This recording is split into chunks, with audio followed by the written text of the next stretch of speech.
Yamunotri national highway पर बड़ा हादसा पेश आया है। डांडा रिखाओं खड्ड के पास खाई में गिरी है एक बस। करीब 200 मीटर खाई में गिरी है मुसाफिरों से भरी बस। राहत बचाव टीम मौके के लिए रवाना हुई है। कई मुसाफिरों के मारे जाने की भी खबर है।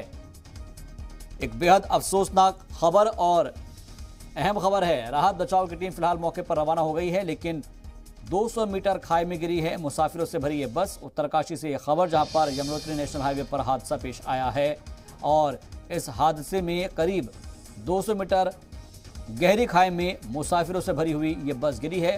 फिलहाल राहत बचाव टीम को मौके के लिए रवाना किया गया है। कई मुसाफिरों के मारे जाने की भी खबर आ रही है। तो इस वक्त की ये बड़ी खबर और अहम खबर आप तक पहुंचा रहे हैं, जिसमें पता ये चल पा रहा है कि ये जो बस है वो गहरी खाई में जा गिरी है और करीब 200 मीटर गहरी खाई में मुसाफिरों से भरी बस गिरी है, जिसमें राहत रसाने का काम करने के लिए फिलहाल टीम मौके से रवाना हो चुकी है और कई मुसाफिरों के मारे जाने की खबर है।